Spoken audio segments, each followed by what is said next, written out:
Welcome to Apoorva's Nalabagam. இன்றைக்கி நம்ம நல்லா லேயரான சாஃப்டான பரோட்டா ரொம்ப ஈஸியாக எப்படி பண்ணுறதுன்னு தான் பார்க்க போகிறோம். இதுக்கு முன்னாடி இந்த மாதிரி ஈஸியாக ட்ரை பண்ணியிருக்க மாட்டீங்க. நான் இன்றைக்கி பரோட்டா கூட பார்த்தீங்கன்னா சிக்கன் சால்னா தான் வச்சுருக்கேன். வாங்க இப்போ இந்த லேயரான பரோட்டா எப்படி பண்ணலான்னு பார்க்கலாம். இப்போ பரோட்டா பண்ணுறதுக்கு 1/2 கிலோ மைதா ஒரு மிக்சிங் பவுலில் போட்டு வச்சுட்டு நீங்கள் தேவைக்கு தகுந்த மாதிரி எடுத்துக்கோங்க. அது கூடவே தேவையான அளவுக்கு உப்பு சேர்த்துட்டு 1/2 கிலோ மைதாவுக்கு நான் 1 டேபிள் ஸ்பூன் அளவுக்கு சர்க்கரை சேர்த்துக்கிறேன். சர்க்கரை சேர்த்து செய்யும்போது டேஸ்ட்டு நல்லாயிருக்கும், பரோட்டா சாஃப்டாக கிடைக்கும். தயிரும் பார்த்து நம்ம சுட்டி எடுக்கும்போது நமக்கு நல்லா கோல்டன் கலராக கிடைக்கும். அது கூடவே 1 டேபிள் ஸ்பூன் அளவுக்கு எண்ணெய் சேர்த்துட்டு தண்ணி சேர்க்குறதுக்கு முன்னாடி எல்லாத்தையும் நல்லா கலந்து விட்டுக்கோங்க. இப்போ கலந்து விட்டுட்டு கொஞ்சம் கொஞ்சமாக தண்ணி சேர்த்து ஒரே சேர்த்துட்டிங்கன்னா நமக்கு தண்ணி ஆகிடும். கொஞ்சம் கொஞ்சமாக சேர்த்து இந்த மாதிரி நல்லா சப்பாத்தி மாவு பதத்துக்கு நல்லா சாஃப்டாக பிசைஞ்சிக்கோங்க. நம்ம உள்ளங்கை அழுத்தம் கொடுத்து பிசைஞ்சா நமக்கு நல்லா சாஃப்டாக கிடைக்கும். இப்போ இந்த மாவு அந்த அளவுக்கு சாஃப்டாக நல்லா பிசைஞ்சு விட்ட பிறகு இப்போ இந்த மாவு வறண்டு போகாமல் இருக்கிறதுக்காக மேலே 1 ஸ்பூன் அளவுக்கு எண்ணெய் சேர்த்து நல்லா தடவி விட்டுருங்க. ஃபுல்லாக தடவி விட்டுட்டு இப்போ இதை மூடி போட்டுட்டு ஒரு 2லேருந்து 2.5 மணி நேரம் ஊற விட்டுக்கோங்க. குறைஞ்சது ஒரு 1 மணி நேரமாவது ஊற விட்டிங்கன்னா நமக்கு பரோட்டா நல்லா சாஃப்டாக கிடைக்கும். இப்போ நான் மாவு பிசைஞ்சு வச்சுருந்து 2 மணி நேரம் ஆகிடுச்சு. பாருங்கள் எவ்வளோ நல்லா சாஃப்டாக ஆகிடுச்சு பாருங்கள். மறுபடியும் நாம் இந்த மாவை உள்ளங்கை வச்சு கொஞ்சமாக நல்லா அழுத்தம் கொடுத்து பிசைஞ்சிக்கோங்க. நம்ம இந்த மாதிரி மறுபடியும் பிசைஞ்சும்போது இந்த மாதிரி நல்லா நமக்கு சாஃப்டாக கிடைக்கும். இப்போ நம்ம பிசைஞ்ச மாவில் சின்ன சின்ன உருண்டைகளை நம்ம டிவைட் பண்ணிவிட்டு எடுத்துக்கணும். மாவுலாம் நீங்கள் டிவைட் பண்ணி எடுக்கும்போது நல்லா குண்டு குண்டாக இருக்கிற மாதிரி ஒரு பாத்தி எடுத்துக்கோங்க. இந்த மாதிரி நம்ம அந்த கட்டை விரல் கேப்பில் வச்சு எடுத்திங்கன்னா உங்களுக்கு மாவு நல்லா பால் மாதிரி குண்டு குண்டாக கிடைக்கும். இப்போ இதே மாதிரி நம்ம மீதம் இருக்கிற எல்லா மாவையுமே நம்ம சின்ன சின்ன உருண்டைகளை டிவைட் பண்ணிவிட்டு எடுத்துக்கலாம். இப்போ நான் எல்லா மாவுமே டிவைட் பண்ணிவிட்டு எனக்கு இந்த சைஸில் பார்த்திங்கன்னா ஒரு 9 அளவுக்கு கிடச்சிருக்கு. இப்போ சமையல் மோட மேலே லைட்டாக அப்படியே மைதா மாவு டஸ்ட் பண்ணிக்கோங்க. டஸ்ட் பண்ணிவிட்டு கொஞ்சமாக அப்படியே அந்த மாவு தடவிட்டு நம்ம சப்பாத்தி மாதிரி உருட்டிக்கோங்க. ரொம்ப பெருசாலாம் உருட்ட வேணாம். நம்ம சப்பாத்தி சைஸ் நார்மலாக எப்படி உருட்டுவோமோ சப்பாத்தி சைஸ்க்கு உருட்டிக்கோங்க.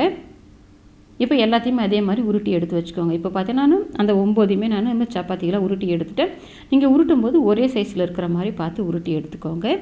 இப்போ நம்ம ரெடி பண்ணி வச்சுருந்தா அந்த சப்பாத்தியில் 1 எடுத்து வச்சுக்கோங்க. அதில் ஆயில் ப்ரஷ் வச்சுட்டு மேலே அப்படியே எண்ணெய் தடவி விட்டுக்கோங்க.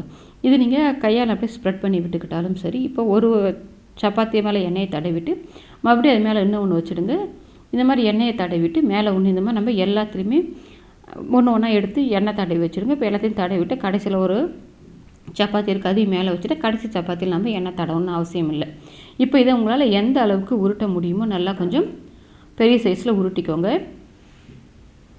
இதுக்கு நம்ம மறுபடியும் எண்ணெயோ மாவோ போட தேவையில்லை. இப்போ பார்த்தீங்கன்னா இவ்வளோ பெரிய சைஸில் நல்லா உருட்டி எடுத்துட்டேன். இப்போ இதை உருட்டி எடுத்ததை நம்ம கட் பண்ணி எடுத்துக்கணும். நீங்கள் கத்தி வச்சு கட் பண்ணிக்கிட்டாலும் சரி, இது மாதிரி பீஸா கட்டர் வச்சு கட் பண்ணிக்கிட்டாலும் சரி. உங்களுக்கு நிறைய லேயர் வரணும்னா 2 கட் பண்ணிட்டும் பண்ணலாம். இல்லாட்டி இது மாதிரி இவ்வளோ பெருசாக கட் பண்ணிவிட்டு அதை நீங்கள் எடுத்துக்கிட்டாலும் சரி. 2 கட் பண்ணியிருக்கேன் பாருங்கள். பெரிய சைஸில் உங்களுக்கு பரோட்டா வேணும் அந்த 2 கட் பண்ணதை எடுத்து 2 எடுத்துக்கோங்க. சின்னதாக வேணும்னா 1 எடுத்து சுற்றிக்கோங்க. நான் கொஞ்சம் பெருசாக செய்கிறதால 2 எடுத்துகிட்டு இந்த மாதிரி சுற்றிட்டு கடைசியாக இருக்கிறத அடியில் வச்சு அப்படியே கொஞ்சம் அழுத்தி விட்டுட்டிங்கன்னா உங்களுக்கு பிரிஞ்சு வராமல் இருக்கும் நம்ம சுட்டி எடுக்கும்போது. இப்போ உங்களுக்கு பார்க்கும்போது எவ்வளோ லேயராக வந்திருக்கு பாருங்கள். இப்போ நம்ம ரெடி பண்ணி வச்சுட்ட பிறகு இது மேலே மறுபடியும் ஆயில் ப்ரஷ் வச்சுட்டு மேலே வறண்டு போகாமல் இருக்கிறதுக்காக அப்படியே எண்ணெயை தடவி விட்டுக்கோங்க. இல்லை ஈர துணியை நினச்சிட்டு நீங்கள் மூடி வச்சுக்கிட்டாலும் சரி வறண்டு போகாமல் இருக்கும். இப்போ நம்ம ரெடி பண்ணி வச்சது ஒன்று எடுத்துகிட்டு நம்ம ரொம்ப மொத்தமாக உருட்டிடக்கூடாது. அதே சமயத்தில் ரொம்ப மெலிசாக உருட்டிட்டிங்கன்னா நமக்கு லேயராக பிரிஞ்சு வராது, முறுமுறுன்னு ஆகிடும், சாஃப்டாக கிடைக்காது பரோட்டா. ஓரளவுக்கு பார்த்திங்கன்னா உங்களுக்கு இந்த மொத்தத்தில் இருக்கிற மாதிரி உருட்டிக்கோங்க. பார்க்கும்போதே உங்களுக்கு எவ்வளோ லேயராக செய்கிறதுக்கு முன்னாடி எப்படி தெரியுது பாருங்கள். இப்போ நான் அடுப்பில் தோசைக்கல் போட்டு வச்சுருக்கேன். தோசைக்கல்லுமே நல்லா காஞ்சிடுச்சு. தோசைக்கல் நல்லா காஞ்ச பிறகு அடுப்பை மீடியம் ஃப்ளேமுக்கு மாற்றிக்கோங்க. பரோட்டா கொஞ்சம் மொத்தமாக இருக்கிறதால வேகிறதுக்கு கொஞ்சம் டைம் ஆகும்.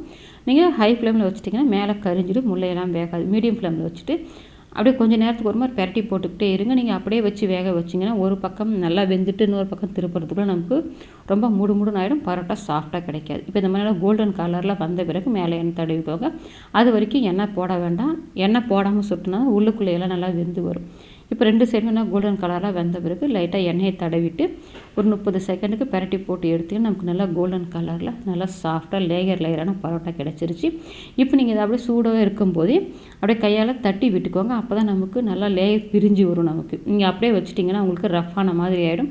இப்போ பார்த்தீங்கன்னா தெரியும் இப்படி இல்லைலாம் லேயராக நமக்கு பரோட்டா பிரிஞ்சு வந்திருக்கு பாருங்கள். இதே மாதிரி நீங்களும் உங்கள் வீட்டில் இந்த மாதிரி சுலபமாக பரோட்டா ட்ரை பண்ணி பாருங்கள். ட்ரை பண்ணி பார்த்துட்டு எப்படி வந்ததுன்றதை கமெண்ட் செக்ஷனில் சொல்லுங்கள். லைக் பண்ணுங்கள், ஷேர் பண்ணுங்கள்.